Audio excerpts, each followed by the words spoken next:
Welcome to the Anxiety Attic, where I teach you the tools used in cognitive behavioural therapy to help you control your anxiety instead of your anxiety controlling you. In my last video, I showed you how to get to the core belief that is driving your anxiety and then challenge it to reduce the anxiety. If you missed that video, there is a link at the top that will take you there, and then a link at the end of the video that will bring you back to this one. Challenging your beliefs helps reduce anxiety, but nothing is as powerful as testing your beliefs. Using the Dr. Pepper method described in the last video, we established that Donna's anxiety about collecting a daughter from school wasn't just the fear of having a panic attack, it was more about the fear of fainting, and particularly the belief that other parents would think she's a neurotic mother who can't look after her own child. By challenging the thought using the exercise I showed in the last video, she realised she was unlikely to faint, but more likely to just have to retreat to the bottom of the hill and meet her daughter there. However, the thought that she might faint and be humiliated still bothered her. So a therapist suggested that she tested the belief that she would faint and be judged negatively by the other parents. The therapist asked her to write down what she feared would happen. Then go to the school and collect her daughter. Of course, this is really hard to do if you have severe panic disorder, but in therapy you will usually build your confidence first by doing systematic desensitization. Also, the therapist will give you tips on how to reduce the chance of having a panic attack and how to manage it if one starts. I won't cover those things in this video as it's covered in my 8-video series on panic attacks, which I will link at the end. So Donna went to the school to collect her daughter, and in the next session with her therapist she reflected on what happened.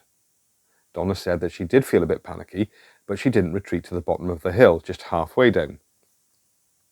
From there she was able to wave to her daughter, who came halfway down the hill to meet her. When the therapist asked why going to the top had been so difficult for her, she said there were lots of people there and she didn't want them to see her anxiety. So although the experiment did disprove Donna's belief that she would faint, it was clear that she still feared being judged by the other parents. So another experiment was needed to test the belief that the other parents would judge her or look down on her if they knew she suffered with panic attacks. A radical experiment would be to fake or deliberately provoke a panic attack and then pretend to faint to see how other parents reacted. However, that would be extreme and could backfire if someone called an ambulance. So the therapist suggested that over the next week she mentions to one or two of the other mothers at the school that she gets panic attacks and see how they react. This will test the belief that they will negatively judge her. The next day, Donna walked up the hill to the school, chatting to a mother whose child was in the same class as her daughter. Halfway up the hill, she told the mother that she could not go any further because she suffers panic attacks. The mother said, "Oh, don't worry, my brother gets them. I will let your daughter know you are here." The next day, Donna did the same again, and another mother was equally understanding, saying, "I get panic attacks whenever I see a balloon." When Donna reflected on this with her therapist, she realised that most people were understanding of her anxiety because either they knew someone who suffered anxiety or they had anxiety or fears about something themselves. And this is not unusual.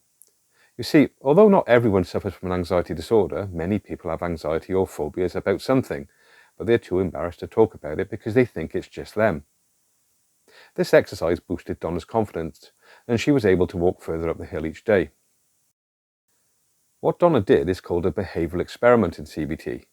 Behavioural experiments are very effective in reducing anxiety because you learn that your fears are invalid or exaggerated from real experiences. Real experiences disprove imagined scenarios. In the previous video, we also met Larry, who suffered from Generalised Anxiety Disorder. Using the Dr. Pepper method, Larry's therapist established that the reason that Larry worried when his wife was late home from work wasn't really about her having an affair or having an accident, but was really a fear of not being able to cope on his own. Larry's core belief was that he was useless on his own. A lack of confidence in making decisions, taking responsibility, or doing things right are very common in GAD. So Larry's therapist designed behavioural experiments to focus on proving he is not useless and is able to cope on his own. These started with Larry taking on some responsibilities for things his wife normally does, like taking the kids to school or cooking dinner. Taking on new responsibilities was naturally anxiety-provoking for Larry, and so he used the thought-challenging tools shown in the previous video. As Larry became more confident in taking responsibility and making decisions, he tried more difficult experiments. The biggest one was when his wife went away on a training course for a few days.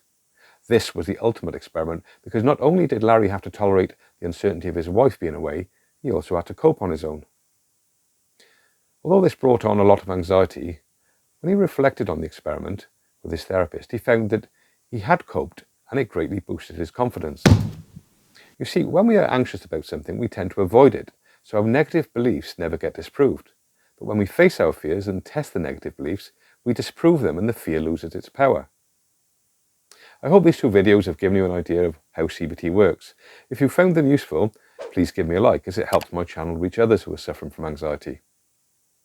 If you suffer from panic attacks, check out my 8-video series on panic disorder here. And if you suffer from generalised anxiety disorder, check out my GAD playlist here.